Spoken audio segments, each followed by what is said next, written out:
Hey everyone, and we are back.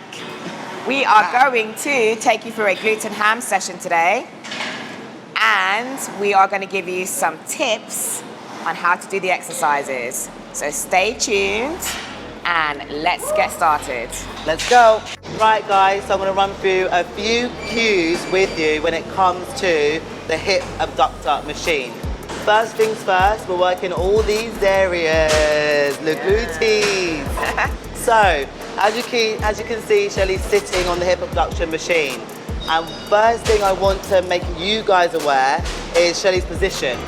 So her chest is slightly leaning forward and it's not far back on the seat. Why? Because we're able to engage the area of the side of the glutes for us to contract the actual glutes when we're going in and out with our knees. So also the foot position. Shelly's got her heels down and the toes up, and this is what works for her when she's conducting the hip abduction, okay?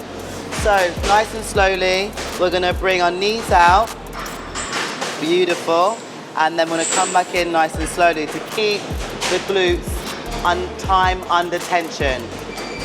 Consistent time under tension. Beautiful. And there we have it.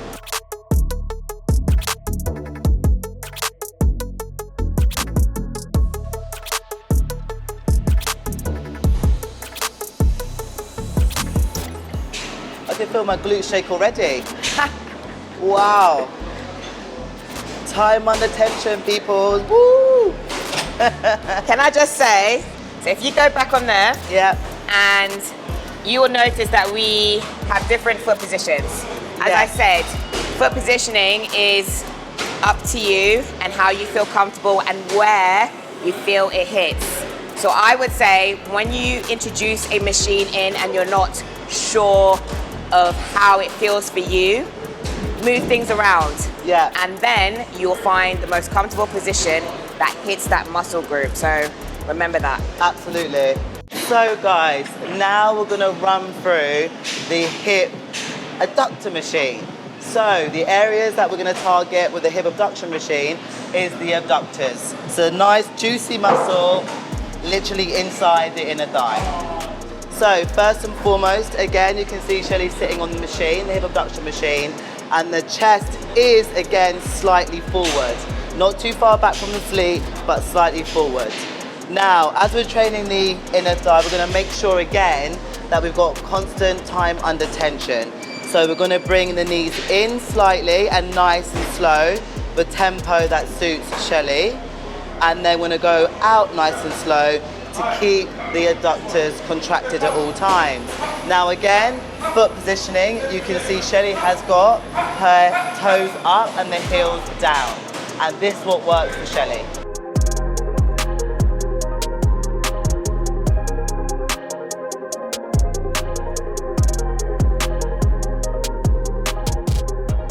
We're gonna go through the seated hamstring curl. So with this one, as you can see, Shelly's already set up. Yes. So you do wanna bear in mind that from the bottom part and the padding is meant to be right near, I would say, your ankles. And this is for Shelly's position. And as you can see, the top part of the pad is literally just above her knees and not too far up on the quads. This keeps and makes sure that she's so secure and keeps her secure in the seated hamstring curl, okay? Now, as Shelly conducts the hamstring curl by bringing her heels all the way back and do it nice and slowly under tension. Yeah. 1, 2, 3, 4, and then squeeze, hold for a few seconds and then come back up again. And then we go again, leading with the ankles / heels all the way down and squeeze and then come back up again. And for this, we're targeting the back of the hamstrings. And again, guys, I can't stress as much as it can and be today, it's all about time under tension. That's it. And don't slam it at the top. No. Don't do that. Go too fast. Don't do that. Don't do that. Do not do that. And it's all about driving with the back, I would say, of the ankles and also the heels.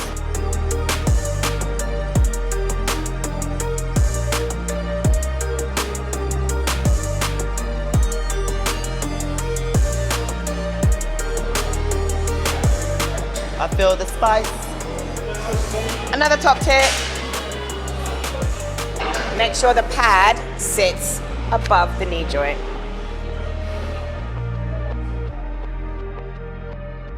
Right guys, let's go through a stiff deadlift. So, we're gonna target Shelly's hamstrings all the way here. And first things first, we're gonna make sure the feet is a frontal position, so upright, no toes turn out. Yep. Then, as you can see with the bar and Shelly's hips, the actual knees are within the hip position, so she's able to conduct the actual exercise and the movement. So, as Shelly's gonna drive her glutes back, we call this a hinge range motion movement. And as you can see, what we wanna make sure that she's going as low as she possibly go for herself, targeting the hamstrings. Now, as Shelly comes up, what you'll notice her doing is it's nice and neutral and there's no arch in the lower back region. By doing that, you are going to create some tension in your lower back, and we do not want that, okay? I want to make sure also, if you do one again for me again, the second rep for me again, Shelly. As you can see, Shelly's going as far low as she can for herself. Now, as she comes up, she's bracing her core and she's tucking her glutes in. And that's how Shelly conducts a stiff deadlift. That's how I want you to conduct a stiff deadlift. So yes, none of this. None of this. Yes.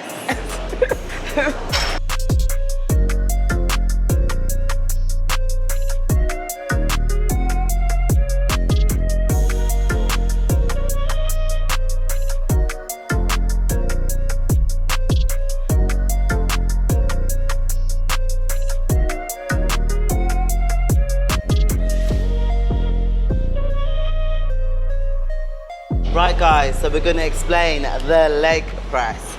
Now, because we are doing glutes and hamstrings today, I want to make it so important to you guys to understand and realize Shelly's foot position. So Shelly's got it high and wide, and that's going to target the hamstrings and the glute areas, okay?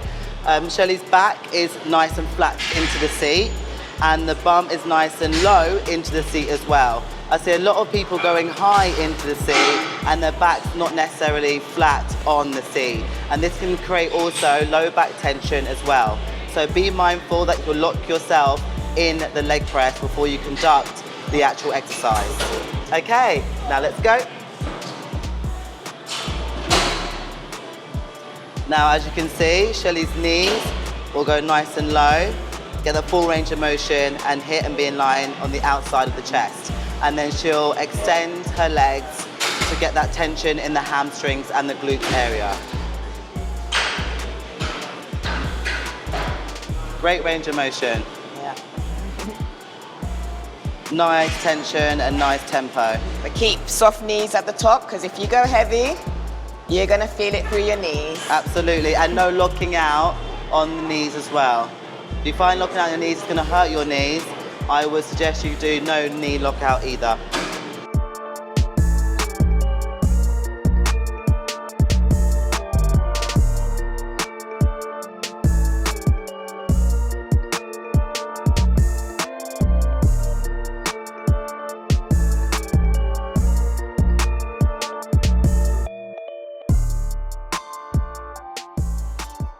Okay, another variation to the leg press is to hit the quads more. You're gonna have the feet more together, so in a narrow stance. Again, this depends on how comfortable you feel, but it should be as narrow as possible.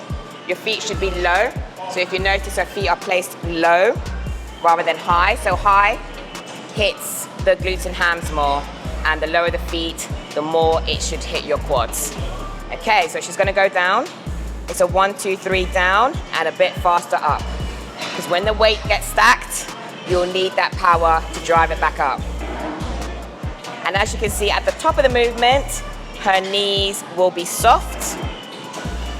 You do not want to hyperextend, because that could cause an injury to your knee, especially when you go into the higher weights. So there you go. Narrow stance leg press to hit the quads. Right, so we're gonna go through the hip thrust. Are we ready? Yes. So first things first, Shelly is gonna make sure that I would say in this position, especially the top part of Shelly, we've got, if you're a lady, it's always just underneath the bar strap. And if you're a male, you can say just in line with your lats. Yes. Okay, so that's the two positions where we want you to have the top part of your body positioned when it comes to performing a hip thrust. Now, if we just go into the movement itself, so Shelly, make sure the pad is just, I would say, hips, but maybe a little bit lower than the hips, position-wise for Shelly. And if you can see her foot position, she's actually got her toes pointing out. This is a really good stance to have and to perform a hip thrust. So as Shelly lowers the weight slightly and comes all the way up and squeeze to the top. Shelly's gonna go all the way down and then come all the way up and then squeeze at the top. And again, the tempo is really great. We've got 1, 2, 3, 4, squeeze, and 1, 2, 3, 4 on the way down, and then 4 on the way up and squeeze at the top. And make sure you look forward and chin to your chest. To collarbone.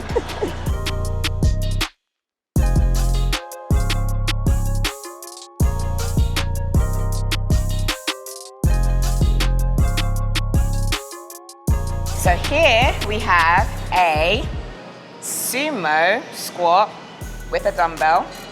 And as you can see, her dumbbell is placed at the front. Arms should be straight and should be locked into the body. Okay? Now your back should stay neutral.